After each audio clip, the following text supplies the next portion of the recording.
Hola, aquí Gonzalo Gallego en una nueva píldora para identidad.com. La normativa española atribuye a los usuarios de software determinadas facultades que constituyen auténticos actos de explotación y que pueden llevar a cabo incluso sin tener el consentimiento del licenciante, de titular del programa informático. ¿Quieres saber cuáles son? Quédate conmigo que yo te lo explico.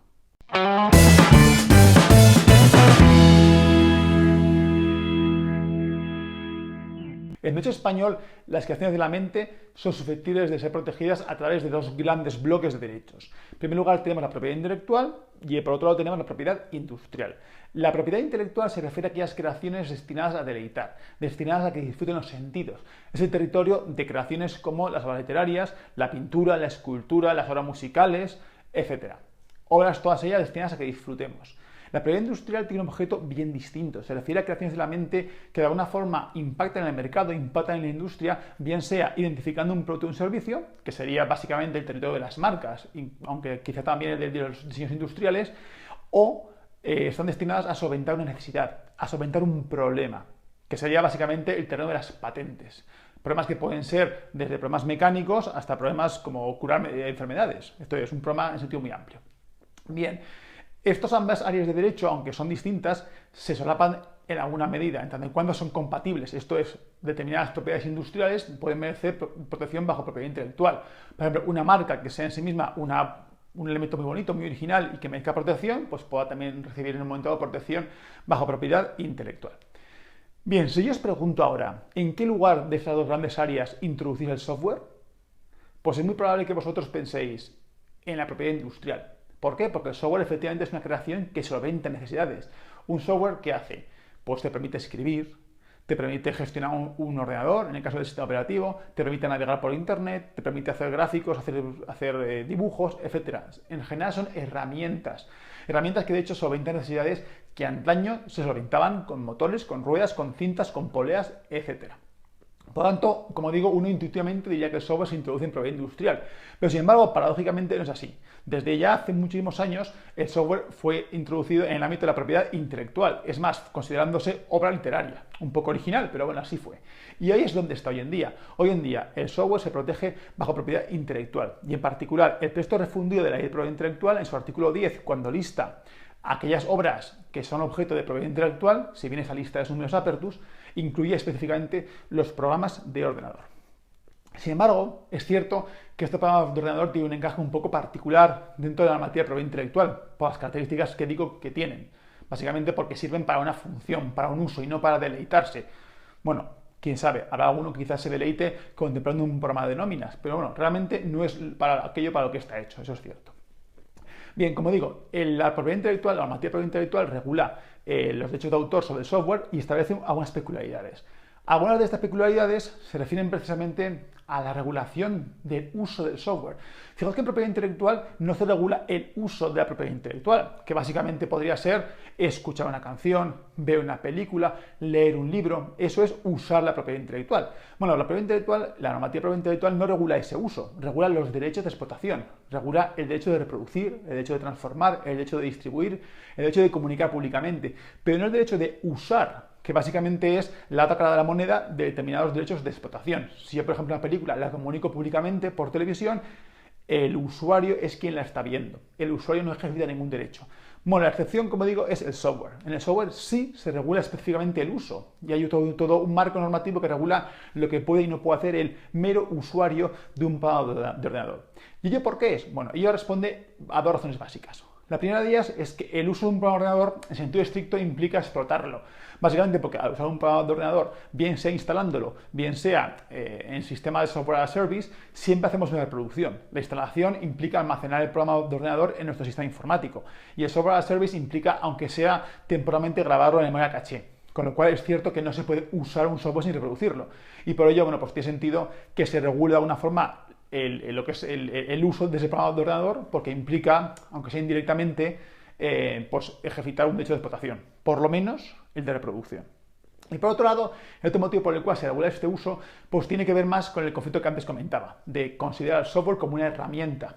Esto es, el software Es una herramienta, es evidente que como cualquier otra herramienta, como puede ser un motor, como puede ser una grúa, etcétera, requiere determinadas adaptaciones durante el tiempo para que el uso sea efectivo. Requiere mantenimiento, requiere correcciones, requiere adaptaciones, actualizaciones, igual que hacemos con una mecánica, un elemento mecánico. El software tiene que ser modificado en el tiempo para que ese uso sea posible. Y en consecuencia, pues por ello hace falta regular ese uso, regular determinadas facultades que el usuario puede llevar a cabo y que no hace falta hacer en otras obras intelectuales. Ese es el motivo por el cual, por ejemplo, después de tantísimos años, uno se sigue deleitando viendo las Meninas o viendo la Capilla Sixtina. Esto es, puede usar las Meninas o la Capilla Sixtina y todavía sigue usándolo. Sin embargo, si alguien utiliza MS2, el sistema operativo de antaño, de los 80 más o menos, pues básicamente no le vale para nada. ¿Por qué? Porque la capacidad de recrear de la Capilla Sixtina o de las Meninas sigue intacta. Nos sigue deleitando, mientras que la capacidad de cumplir su finalidad de gestión de un ordenador de MS2 pues ya ha desaparecido, básicamente porque la informática ha evolucionado y MS2 no. Por lo tanto, como digo, estas son las razones por las cuales la propiedad intelectual regula el uso del programa de ordenador. Bien, en este contexto del uso, entre otros aspectos, se establecen determinadas cuestiones que vamos a comentar en esta píldora y que se refieren a según qué facultades que el usuario de un programa de ordenador tiene, que constituyen auténticos actos de explotación de los que están previstos en la materia de propiedad intelectual para otras obras intelectuales y que puede llevar a cabo con independencia de que lo autorice o no el titular de los derechos de explotación. Y estos elementos, estas facultades, importan realmente tanto al licenciante del programa de ordenador como al usuario, asesorando en licencias de uso, en transacciones donde el software se licencia. Siempre he visto básicamente que existe cierta confusión con respecto a esto. Si uno coge básicamente licencias de uso, en ocasiones te das cuenta de que, por ejemplo, el usuario exige al licenciante que le otorgue un derecho a poder reproducir o transformar el programa para mantenerlo y corregir errores, cuando simplemente es una facultad que ya existe en la legislación. No hace falta que te la otorgue nadie. Es más, es posible que hasta el licenciante ni siquiera tenga esa facultad él mismo y ni siquiera te la pueda otorgar porque sea un mero distribuidor. Y por otro lado también es muy frecuente ver en licencias de uso pues cláusulas en las cuales se pruebe la decompilación o se pruebe la ingeniería inversa, cuando básicamente la legislación permite ese derecho al usuario y no es algo que sea disponible por contrato, con lo cual esta cláusula tiene una validez realmente dudosa. Dada esta confusión que hay, me ha parecido oportuno hacer una píldora donde aclare estas cuestiones, que como digo son relevantes tanto para el usuario como para el licenciante. El artículo 100 del texto refundido de la Ley de Propiedad Intelectual es el que regula estos derechos exorbitantes que tiene el usuario o estas limitaciones que tiene el licenciante, según como queramos verlo, que básicamente son seis que voy a ir mostrando en pantalla a medida que la vaya explicando. Estas 6 diferentes facultades pues, se pueden agrupar a su vez en 3 bloques. Unas facultades son aquellas que son disponibles por contrato, esto es que la facultad se otorga por la ley, salvo que el contrato diga otra cosa, salvo que el contrato, la licencia de uso, lo matice. Eso es un grupo de facultades, y otro grupo de facultades son aquellas donde el contrato no tiene nada que decir. Y de hecho, si dice algo, si es cancela, si es anula, pues esa limitación, esa cancelación sería nula. Bien, en el cuadro que os voy a mostrar utilizaré pues, un código que es aquellas facultades que tengan un código rojo, una línea roja alrededor de un hexágono, que será donde se muestren, pues significarán que son facultades que no son disponibles, que no se pueden disponer por el contrato, que el contrato no puede hacer nada con ellas. Aquellas facultades que, sin embargo, no tengan nada, son aquellas que sí son disponibles, que el contrato sí las puede modificar o las puede matizar. Vamos a ver cada una de estas facultades. La primera facultad a la que se refiere el artículo 100 del texto refundido de propiedad intelectual es la de reproducir, o sea, copiar el programa de ordenador para poder usarlo. Bien, esta reproducción, como veis, está vinculada al uso, solo se puede reproducir para usar. Y esta relación entre producción y uso es posible de verla desde 2 puntos de vista, más estricto o menos estricto. De forma muy estricta, podemos hablar de la reproducción imprescindible para el uso. Esto es aquella reproducción que se da sí o sí por el mero hecho de usar. Antes os he comentado que no se puede usar un programa de ordenador sin reproducirlo, sin de alguna forma o bien instalarlo o bien copiarlo en memoria caché en el caso del software as a service. Esa sería la reproducción imprescindible, ¿vale? La que está vinculada de forma indisoluble al uso. La reproducción, otra relación de reproducción y uso más amplia, sería la que yo llamo reproducción conveniente para el uso. Esto es aquella reproducción que para el usuario y dadas sus circunstancias sí que es necesaria para poder usar el software, pero que de hecho no es imprescindible. Sería un supuesto muy parecido o relacionado con el derecho de copia privada que no existe en el ámbito de la propiedad intelectual de los programas de ordenador, en tanto en cuanto al artículo 31 del texto refundido lo excluye expresamente. Sería un caso donde un usuario que tenga, por ejemplo, un procesador de textos y lo quiere instalar tanto en el ordenador de su casa como en su portátil que se lleva de viaje, como un ordenador fijo que tiene en la oficina, dado que él trabaja en todos los sitios. Y simplemente él, un único usuario, decide utilizar ese programa de ordenador en diferentes sitios. Y para él, para poder usar el programa de ordenador, dadas sus circunstancias, reproducirlo en diferentes sitios es imprescindible. Sería una reproducción conveniente para el uso, pero no es realmente necesaria. Es decir, se puede ejecutar el programa de ordenador en un único equipo perfectamente. No hace falta ejecutarlo en 3 equipos distintos. Si bien el licenciatario sí requiere esa instalación. Bueno, el texto refundido de propiedad intelectual, bajo este artículo 100, permite, por defecto, que se lleven a cabo los dos tipos de reproducciones, tanto la reproducción imprescindible que hemos comentado, como esta reproducción conveniente para el uso, ¿vale? Sin embargo, es cierto que este artículo, esta previsión, se puede regular contractualmente. Entonces, las licencias de uso pueden matizar o pueden regular esta facultad de reproducción para usar. El texto refundido de propiedad intelectual lo regula específicamente. Esta regulación que hace el texto refundido es un poquito defectuosa, en tanto en cuanto es demasiado amplia. Dice básicamente que se puede, o sea, que básicamente existe esta facultad de reproducción para usar, salvo el contrato diga otra cosa, lo cual parece insinuar que una licencia podría excluir todo tipo de reproducción, todo tipo de facultad de reproducción del usuario, incluyendo la reproducción imprescindible, que hace falta para ejecutar el programa. Ello no es así. Si interpretamos realmente este artículo conforme a lo que dispone la Directiva de Programas de Ordenador, la Directiva Comunitaria, que es de la que bebe el artículo 100 del texto refundido de propiedad intelectual, nos encontramos con que la directiva impide específicamente que se pueda anular vía contrato la facultad del usuario de reproducir el programa de ordenador para poder ejecutarlo, o sea, la instalación, etcétera, que es lo que comentaba que entraba dentro del ámbito de la reproducción imprescindible. Por lo tanto, dado que esto se puede quitar, podemos decir que la única facultad que tiene el licenciante en el contrato de licencia es la de excluir la facultad del usuario de poder instalar el programa de ordenador en más de un sitio, de poder reproducirlo en más de un sitio, instalar o incluso acceder al mismo si es un software as a service.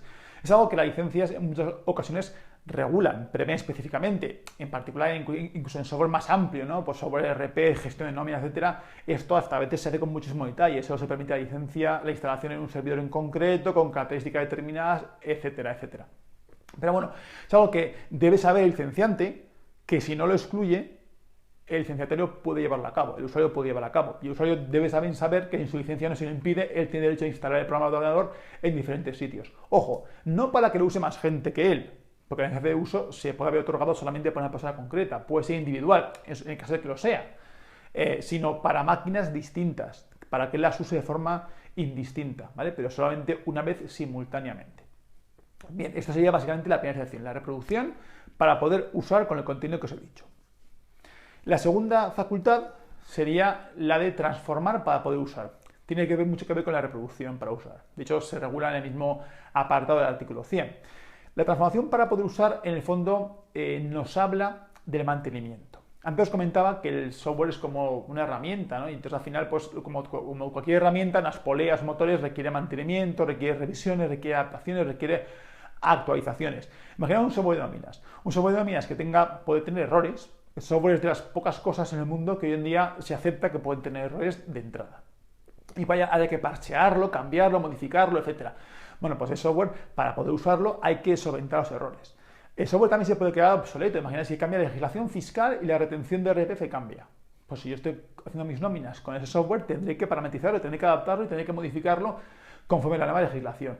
Y así, etcétera, etcétera, etcétera. El software requiere ser mantenido, requiere ser cambiado. De hecho, hay toda una industria de mantenimiento, que en ocasiones incluso pues, es prestada por los mismos licenciantes del software, que incluye mantenimiento correctivo, adaptativo, elutivo, etcétera, preventivo. Todas estas tareas de mantenimiento requieren transformar el software, o pueden requerir transformar el software, hacer modificaciones, cambiarlo, etcétera. Y justamente estas transformaciones de mantenimiento, en el fondo, son las que están reguladas en esta segunda facultad del artículo 100. Serían, como digo, todas estas facultades de mantenimiento que hacen falta. Fijaos que es importante entender que el usuario puede llevar a cabo estas tareas de mantenimiento sin necesidad de permiso. Por lo tanto, licencias de uso que yo he visto, donde la gente se pelea mucho para que el licenciante le otorgue un derecho de transformación, que puede incluso licenciar a terceros que le van a mantener el programa, pues realmente no hace falta. De hecho, puede ocurrir, y ocurre muchas veces, que el propio distribuidor no tiene el derecho de transformación para cedérselo. al licenciatario. Por lo tanto, malamente se lo puede ceder. Básicamente, el licenciatario tiene facultad de poder transformar el software en tanto en cuanto sea necesario para el uso. Y por ello puede permitir también que un tercero haga ese mantenimiento o esa transformación por cuenta suya. ¿Vale? Esto no hace falta una facultad específica en el contrato de licencia para permitir que una empresa te mantenga el software que has instalado. Bien, esta facultad de transformación también es una facultad que es limitada, pero que es limitable vía contrato. El artículo 100, parecido a lo que ocurría con el supuesto de la facultad de reproducción para usar, permite que se pueda modular la facultad de transformación para usar, de forma tal que se puede perfectamente, por parte del licenciante, establecer, por ejemplo, que impide que el licenciatario pueda transformar el software incluso para usarlo, ¿vale? Básicamente serían supuestos donde el licenciante se reservase él, por ejemplo, la facultad de mantenerlo, para tener así una nueva vía de negocio asociada a la licencia de software. Sin embargo, eso también tiene una limitación. Tiene limitación que también emana más claramente de la directiva de programas de ordenador, que de alguna forma, como digo, hay que utilizarla para interpretar este artículo 100. Y es que no se puede limitar por contrato la facultad del usuario de poder modificar el programa de ordenador para corregir errores. ¿Vale? Eso por contrato no se puede excluir, no se puede limitar y por lo tanto el licenciatario siempre va a tener la facultad de poder llevar a cabo un mantenimiento correctivo, o sea, corregir errores puramente de programa de ordenador con independencia de que se le consienta o no licenciante, incluso con independencia de que la licencia lo haya excluido específicamente.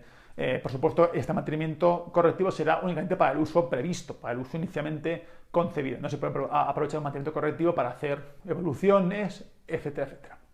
Bien, esta sería la segunda facultad que tenía, por tanto, el licenciatario de estos, digamos, de software. La tercera facultad que nos encontramos sería la posibilidad de hacer una copia de seguridad. La copia de seguridad, pues sabéis que es una reproducción del sistema informático, del programa de ordenador, pero más bien de los datos, pero bueno, también del programa, que se lleva a cabo básicamente con fines de seguridad y para prevenir posibles pérdidas de información que, bueno, en ocasiones ocurren en los sistemas informáticos por diferentes motivos que pueden acaecer. El objetivo de esta copia de seguridad no es ejecutar el programa en otro sitio ni nada por el estilo, sino que es restaurar el sistema informático al momento en el cual estaba antes de producirse el desastre. Bien, esta copia de seguridad implica una reproducción y en consecuencia implica un acto de explotación que si no estuviese autorizado por el artículo 100 pues estaría sujeto al permiso del autor o del titular de derechos, cosa que no tenía mucho sentido en tanto en cuanto a la copia de seguridad pues son imprescindibles realmente para que la informática pueda subsistir, en tanto en cuanto esa informática se emplea para usos que son realmente valiosos, ¿no? O sea, no puede hacerse depender todo el sistema de recursos humanos de una compañía de que el software de repente se corrompa y no exista una copia para poder reinstalarlo, evidentemente. Por lo tanto, esta facultad pues, es bastante lógica. Es importante también tener en cuenta que esta facultad no se puede excluir por contrato, es de las que la licencia no puede excluir. Si la licencia la excluyese, pues simplemente sería una exclusión nula, no se tendría por no puesta. Y luego también hay que tener en cuenta que la copia de seguridad tiene de verdad que ser de seguridad. Esto es, su objetivo es restaurar el sistema. No se admitiría, por ejemplo, que hubiese cientos de copias de seguridad, básicamente porque no hacen falta para restaurar el sistema y sería más sospechoso, parecería más bien que es un escenario de distribución ilegal de software, ni tampoco sería justificable del todo, en algún supuesto que lo comentaré, el que existe una copia de seguridad instalada en el sistema informático. La copia de seguridad está normalmente en cintas o en un soporte tal que permite la instalación en caso de necesidad, no la copia ya instalada en otro sistema informático. La excepción que os comentaba son los centros de respaldo, donde tienen sistemas informáticos paralelos, uno de ellos no se usa, está esperando a que, en caso de que caiga uno, el otro se levanta. Sería la única excepción donde quizás se puede justificar que es una copia de seguridad. Pero a margen de ello, no habría ningún otro escenario. Y bueno, esta facultad, bueno, pues no tiene mucho más misterio, es hacer una copia de seguridad, que es algo bastante evidente. La siguiente facultad que nos encontramos es una bien peculiar y bien extraña en el ámbito de la propiedad intelectual, si bien no tanto si tenemos en cuenta que aquí estamos regulando el uso del software, el uso de los programas de ordenador.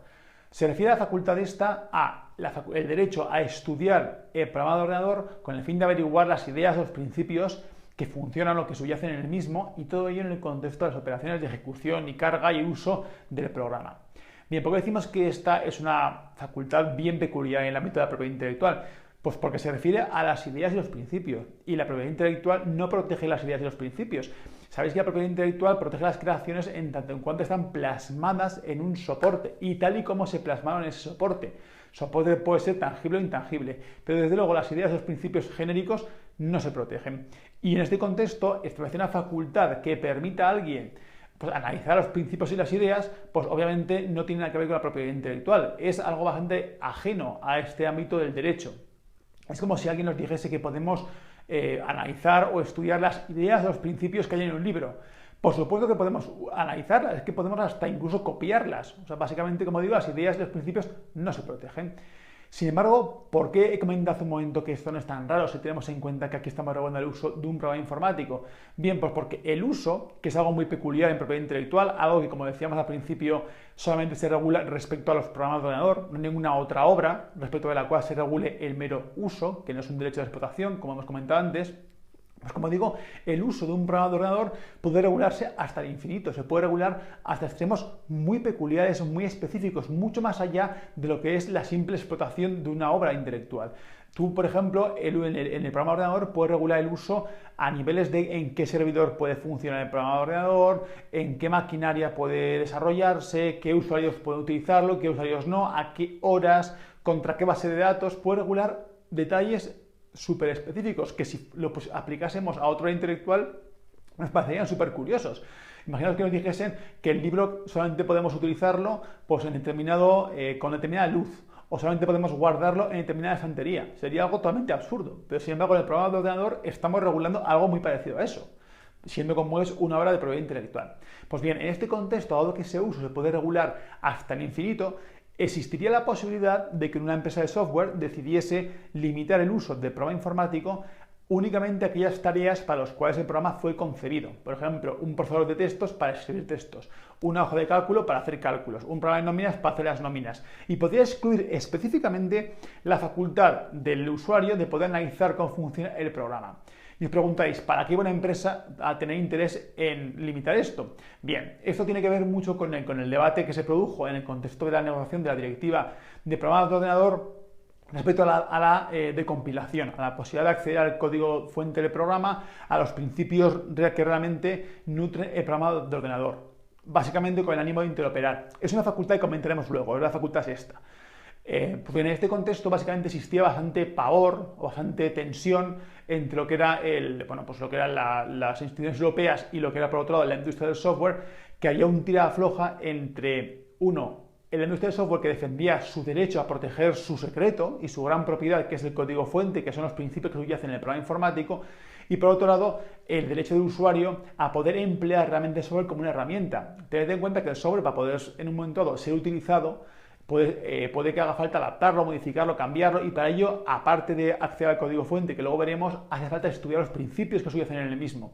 Por ello, de alguna forma, garantizar que el usuario podía acceder a esos principios, de alguna forma, era una llave para posibilitar que su uso durase en el tiempo, que no se hubiese esclavizado, de alguna forma, hasta ese mantenimiento que en un momento dado le pudiese proporcionar la empresa productora del software o el licenciante. Pues bien, este tirada floja, finalmente, pues como se puede ver, venció de alguna forma el usuario y por ello se le otorgó esta facultad. Siendo así que no se puede, en una licencia de uso, impedir que el usuario de un programa informático estudie su funcionamiento, básicamente en el contexto de las tareas de ejecución normal del software, para analizar un poco las ideas y los principios que subyacen en el mismo. Estas ideas y principios realmente al final servirán, como digo, pues en el contexto de la interoperabilidad, en el contexto de elegir otro software, en definitiva en el contexto de usar el software junto con otro software distinto o para finalidades distintas. Pero como digo, es una garantía básicamente de que el software va a poder ser usado pues, con más tiempo y sin estar esclavizado, entre comillas, a lo que es un mantenimiento que le pudiese prestar únicamente en un momento dado a la empresa de software. Es en todo caso una facultad pues, bien curiosa, pero bueno, que solamente alcanza sentido una vez que entendemos que estamos hablando de una licencia de uso y que estamos hablando de software que en el fondo es una herramienta, una creación intelectual bastante particular. Si la facultad que hemos comentado hace un momento le decíamos que era la curiosa, esta que viene ahora sin duda la podemos llamar la misteriosa, porque ni se sabe muy bien por qué se sitúa en este artículo 100 ni tampoco qué alcance y contenido tiene específicamente. Veréis, esta facultad lo que dice es que el autor de un programa de ordenador no podrá oponerse a que el cesionario de derechos de explotación sobre una copia del mismo lleve a cabo versiones sucesivas del programa o programas derivados de este. Esto es transformarlo para crear un nuevo programa de ordenador. Bien, ¿por qué decimos que este precepto quizá esté mal colocado? Porque fijaos que aquí nos habla de el cesionario de derechos de explotación, no del usuario del software, como hemos estado hablando todo el rato en este artículo 100.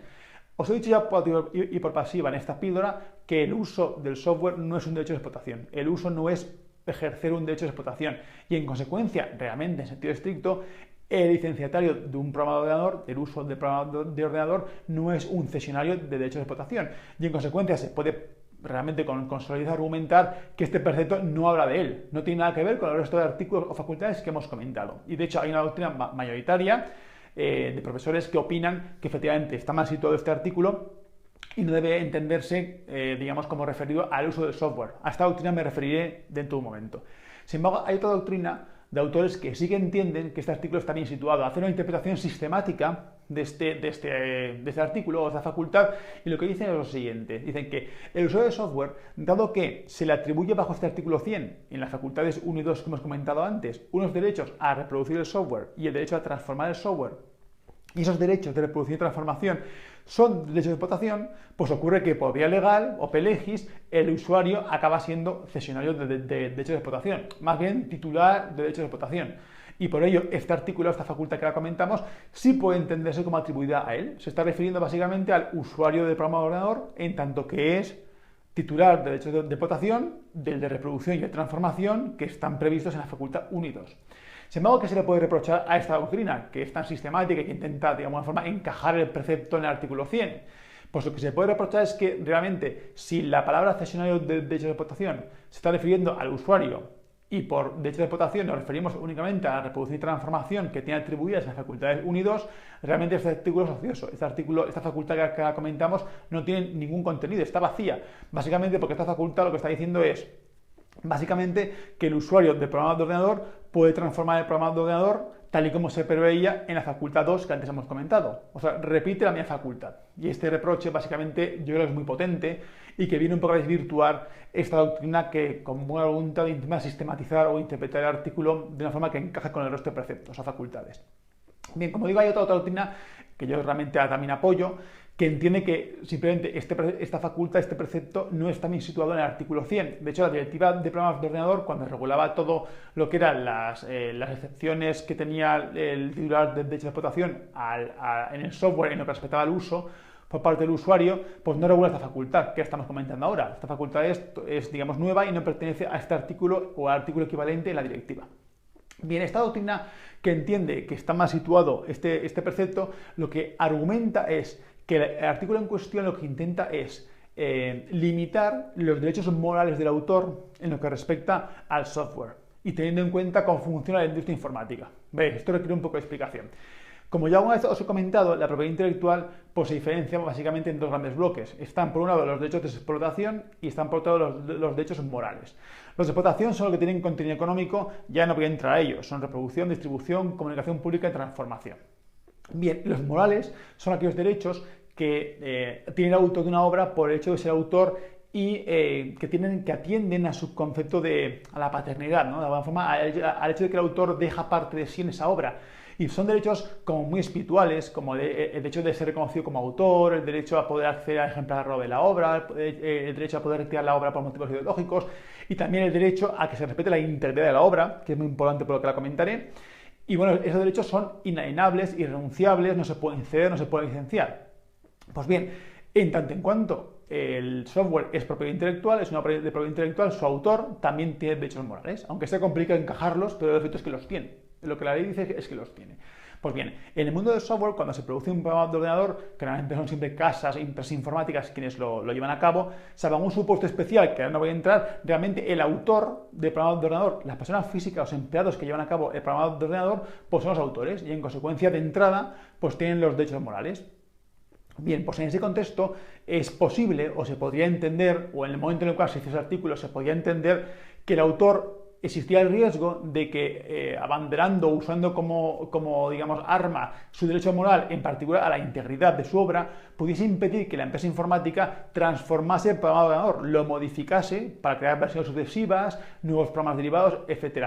Y precisamente fue por este motivo, para evitar que eso pudiese ocurrir, de alguna forma, pues evidentemente con la mano de las empresas informáticas, por lo que se prevé este artículo, que básicamente lo que hace es no crear un derecho exorbitante hacia el usuario del programador, no crearle un derecho especial, sino realmente hacer algo totalmente distinto, que es limitar los derechos morales del autor del software para que no pueda utilizarlos contra el derecho de transformar o de crear versiones sucesivas por parte del titular de los derechos de explotación, que es la empresa informática que contrata al trabajador que lleva a cabo el programa de ordenador. Por lo tanto, como veis, nada que ver con el tema del uso, ni nada que ver con lo que estamos ahora comentando acerca de las facultades exorbitantes. En todo caso, es interesante conocer este precepto que está ahí y entender cuál es su contenido. Y de cualquier forma, lo cierto es que esta facultad se puede regular, se puede excluir vía contrato, es de las que son disponibles. Y en consecuencia, por ello es súper habitual y yo diría que súper recomendable, dado la poca claridad que hay en este precepto, que las licencias de usos regulen específicamente que el usuario no podrá llevar a cabo versiones del programa de ordenador ni tampoco ningún tipo de obra derivada a partir del mismo. Es una recomendación que se puede hacer, hago un precepto muy lógico de incluir, básicamente porque no tiene ningún sentido que un usuario de un programa de ordenador pueda llevar a cabo versiones del programa informático. O sea, pueda transformarlo. Eso realmente le da una facultad totalmente exorbitante, casi más exorbitante que el resto que le otorga el artículo 100. Algo realmente inaudito y que por ello creo que tiene sentido que sea limitado. Como digo, este precepto parece que no está pensado para el usuario, pero ante la duda realmente es conveniente y lógico que se regule específicamente que no existe ese derecho en el usuario a través de la licencia de uso. Y la sexta y última facultad es posiblemente la más polémica, la que ha dado más lugar a más líneas de tinta y más debates con la industria informática. Se refiere a la facultad de poder descompilar el código objeto del programa de ordenador con el fin de poder llevar a cabo actuaciones destinadas a facilitar la interoperabilidad. Esto requiere un poco de expresión técnica para entender un poco de qué estamos hablando. Veréis. Los programas de ordenador se crean con un lenguajes de programación destinados al humano, o sea, que se pueden comprender por parte de las personas. Son lenguajes más o menos complicados, pero que tienen un texto con condiciones, con algoritmos, con variables, con funciones que se pueden comprender, se pueden aprender. Sin embargo, ese lenguaje o ese texto del programa de ordenador con el cual se crea, con el cual se redacta, se llama código fuente. Bien, ese lenguaje está bien para el humano, pero sin embargo la empresa, lo que es el equipo informático, el microprocesador, lo entiende mal, o mejor dicho, no lo entiende. Y en consecuencia debe ser ese código transformado en un lenguaje que entiende la máquina. Bien, ese proceso de transformación del código fuente al código que entiende la máquina, que se llama código objeto, se llama compilar. También existe la opción de traducir, pero bueno, a estos efectos hablaremos únicamente del supuesto de compilación, ¿vale? Entonces la compilación, como digo, es la transformación del código fuente, que es el código que entiende el humano, en el código objeto, que es el que entiende la máquina. Y esa compilación se hace a través de un programa que se llama compilador. Con lo cual, de cada programa informático existe un código fuente y luego existen diferentes códigos objetos para diferentes tipos de microprocesador realizados con diferentes compiladores. La compilación es un proceso relativamente sencillo y que no tiene mucha complejidad, es algo automático que hace pues, simplemente un compilador que para eso está creado. Bien, el proceso de compilación es el proceso de llegar del código objeto de programa informático al código fuente que entiende el humano. Ese de compilación pues realmente no es algo inmediato, no es nada fácil, nada sencillo, de hecho a veces hasta imposible de hacer con efectividad y que es largo, costoso y complicado. Bien, ¿qué pasa? Que en un programa de ordenador el código objeto es lo que siempre recibe el licenciatario, es lo que vosotros recibís cuando adquirís una licencia de lo que sea, de un programa informático y os lo descargáis, lo instaláis, es el código objeto, el típico ejecutable que se ejecuta y que bueno, con librerías, con otro tipo de información, gestiona o crea el programa de ordenador que entiende la máquina y que procesa y que ejecuta y que tú puedes ver. Bien, el código fuente es, como digo, lo que requiere el humano, lo que requiere el humano para poder, digamos, crear el programa de ordenador y también para poder modificarlo, etc. Y en consecuencia, para la empresa el código fuente es lo más sagrado que existe, básicamente porque es la pieza que se requiere para ser de alguna forma el que controla el programa de ordenador. Tanto era así que en el mundo de la informática, de forma incorrecta a nivel de propiedad intelectual, pero bastante correcta a nivel de lo que es la industria y el negocio, se asocia en muchas ocasiones ser el dueño del programa a ser el dueño o tener en tu poder el código fuente, cuando en el fondo no es así. Se puede ser titular del código fuente o tener el código fuente en tu poder y ser un mero licenciatario de uso, y se puede ser el titular de todos los derechos de explotación y no tener el código fuente, porque los tengas en algún otro sitio o lo que sea. Nada que ver con el código fuente y con la propiedad intelectual. Pero bueno, en la práctica realmente sí que es verdad que el código fuente es la llave para poder explotar el software, actualizarlo, cambiarlo, modificarlo, etcétera, etcétera. Bien. Ese código fuente hace falta para poder interoperar. ¿vale? ¿Qué es interoperar? Interoperar consiste en adaptar. El interoperar consiste en lo que es hacer que tu software, que tu programa de ordenador se hable con otro programa informático. Pongo un ejemplo. Imaginemos que yo tengo un programa informático de nóminas. Tengo otro programa informático de gestión de currícula. Y decido hacer una plataforma de recursos humanos en mi empresa global. Entonces, para ello no hace falta que el programa de nóminas y el programa de currícula se hable. Se hable quiere decir que los inputs y outputs de uno sean los inputs y los outputs del otro. O sea, que de nóminas saque un output que sea el input del de currícula y a la inversa. Se hablen, se entiendan entre sí. Eso se llama interoperar. Y para ello, en muchas ocasiones, quizá no siempre, pero en muchas ocasiones se requiere toquetear el código fuente, o al menos que haya módulos en medio, etc. Pues bien, en tanto en cuanto el software es una herramienta y se requiere su uso y se requiere digamos, la posibilidad en un momento dado de hacer que se integre con otros programas informáticos, pues básicamente, en tanto en cuanto eso es así, la normativa de propiedad intelectual lo que crea es una facultad en el usuario de tener siempre la posibilidad de poder interoperar con otros programas informáticos, de hacer crecer su programa informático y de hacer que se hable con otros sistemas informáticos en tanto en cuanto sea necesario para el uso que pretende darle, un uso dentro de la licencia, por supuesto. Y tanto era así que la ley establece que en según qué circunstancias puede llegar a decompilar, o sea, a obtener del código objeto, del código fuente para tal finalidad. Esa decompilación realmente supone algo bastante digamos, gravoso o peligroso para la empresa informática, básicamente porque en realidad con esta legislación cualquier usuario puede en un momento dado acceder al código fuente, que como decimos es el mayor secreto que tiene la empresa informática sobre la aplicación de ordenador, sobre el software. Mira, es cierto que a nivel técnico, como he dicho, esta decompilación es bien complicada, no es algo inmediato, con lo cual no sé si cualquier usuario puede hacerlo. Pero bueno, realmente la legislación sí se lo permite. En todo caso, esta interoperabilidad, esta decompilación, que la ley habla de traducción del código, pero bueno, realmente habla de reproducción y traducción del código para intentar evitar el término técnico, pero realmente es decompilación.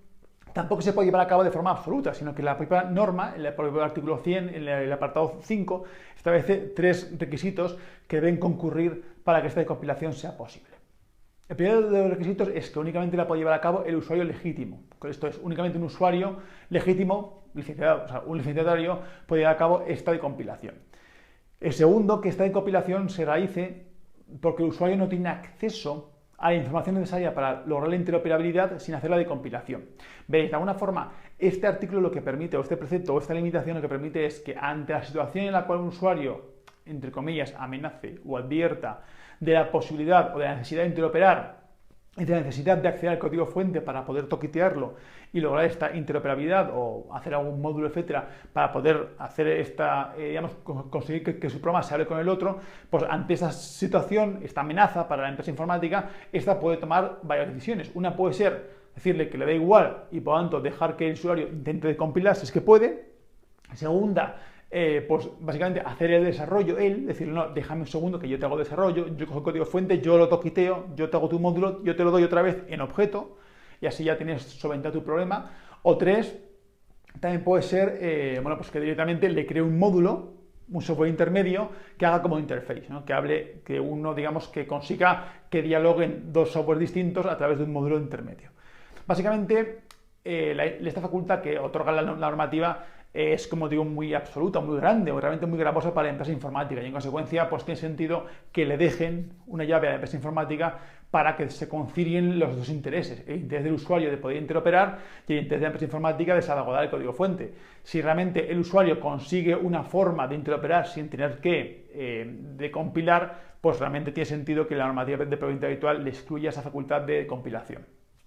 Y la tercera restricción que existe para este derecho es que esta decompilación se haga únicamente en lo que es aquellas partes del código fuente o del código objeto que sean necesarias para interoperar. O sea, no puedes coger todo el código fuente, generar todo el código fuente a lo plano, a lo bestia, sino que tienes que acceder únicamente a aquellas partes que realmente sean imprescindibles para poder interoperar. Y por supuesto, toda esta información solo se puede utilizar para interoperar. Bien, eso en lo que respecta a limitaciones para poder llevar a cabo la acción de decompilación. Sin embargo, no contento con eso, el artículo 100, en el apartado 6, sigue avanzando y también establece una serie de restricciones para que se pueda llevar a cabo el uso de la información obtenida. Esto es, limita que se puede llevar a cabo con la información obtenida de la compilación. Esto es con el código fuente o con la parte del código fuente obtenida. La primera limitación que se prevé en lo que respecta al uso de la información obtenida tras la decompilación es que esta información solo se emplee para lograr la interoperabilidad, ¿vale? No se puede dar ninguna otra finalidad a esta información, cosa muy lógica, porque básicamente la interoperabilidad es el objetivo y es la finalidad que justifica esta actuación de decompilación tan grande o tan gravosa como decíamos. La segunda tiene que ver con el secreto. Básicamente el usuario únicamente puede revelar la información obtenida tras la decompilación a aquel tercero, en su caso, a un proveedor que lleve a cabo la actuación de interoperabilidad. La actuación de interoperabilidad se puede llevar a cabo directamente el usuario o a través de un tercer proveedor que actúe por cuenta y en nombre del usuario. Y ese proveedor podrá acceder a esta información, pero ningún otro tercero. Se restringe muchísimo quién puede conocer esta información. Existe, digamos, un deber de secreto sobre el usuario respecto a esta valiosísima información que tiene en sus manos. Y la tercera y última limitación que se prevé en lo que respecta al uso de esta información obtenida tras la decompilación es que no se utilice para crear ningún tipo de programa parecido, versionado o derivado del original. Básicamente que no se emplee esta facultad de compilación para crear un código fuente y ya que lo tenemos, mira qué bien, ya puedo toquetearlo y crear una versión customizada para mis necesidades. No puede hacerse eso. El objeto del acceso al código fuente es únicamente la interoperabilidad. Y no contesto con eso, el artículo 100, aún en el apartado 7, insiste más en las restricciones, establece como una especie como de limitación genérica que dice que básicamente ni el artículo 5 ni el artículo 6, perdón, el apartado 5 y el apartado 6 del artículo 100, que básicamente regula esta facultad que estamos comentando ahora, no podrán aplicarse de forma tal que vayan en contra de lo que es la explotación habitual del software en el ámbito de la informática. Una limitación un poco genérica, pero bueno, que yo creo que también cierra el círculo de esta restricción. Con lo cual, la facultad que se prevé en el artículo apartado 5, 6 y 7 del texto del artículo 100, y que ya estamos comentando, es una facultad realmente potente y poderosa, y que va contra el núcleo directamente de lo que es la industria informática, que es su código fuente, protege su código fuente. Esa facultad que tiene sentido en tanto en cuanto el usuario pues tiene que siempre tener en su poder, en su capacidad, la poder relacionar el software con otros programas informáticos, dado que el software es una herramienta, al fin y al cabo, no es una obra intelectual al uso, pero bueno, también tiene sentido que exista un marco muy cerrado para que de alguna forma se equilibren los derechos, ¿no? El peligro que tiene o la amenaza que tiene la empresa informática y el derecho del usuario. Ese balance se busca mediante restricciones que hemos dicho que condicionan esa facultad a la pura y dura búsqueda de la interoperabilidad y ninguna otra. Con esto ya habríamos cubierto las facultades que yo os quería comentar que preveía el artículo 100 en lo que respecta al uso del software. Son facultades realmente interesantes y relevantes y que afectan tanto a los licenciantes de programas informáticos como a los usuarios. A los licenciantes porque tienen que entender que hay facultades que no pueden excluir por contrato, y en consecuencia en su modo de negocio van a tener las que tener en cuenta. Por ejemplo, el mantenimiento, pues quizás no puedan asumir que van a llevar a cabo mantenimiento sí o sí, en tanto en cuanto el usuario también tiene derecho a mantener el software, incluso a permitir que un tercero lo mantenga por cuenta suya.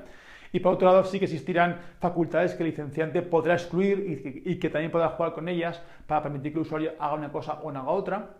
Y en el lado del usuario pues también interesan estas facultades para conocer qué puede hacer, incluso qué puede hacer en todo caso, aunque la licencia diga otra cosa, en tanto en cuanto son facultades que no se pueden excluir por contrato. Bien, espero que esta píldora os haya parecido interesante y útil y os ayude con vuestra licencia de software o con el uso que tengáis de programas de ordenador. Si os interesa esta materia, os interesan los derechos de las tecnologías de la información y las comunicaciones, la profundidad de datos o la ciberseguridad, pues sabéis que tenéis píldoras interesantes, bien sea en el canal de YouTube o bien sea en mi videoblog www.detitat.com, al cual también os podéis suscribir. Espero veros pronto en un sitio o en otro. Hasta luego.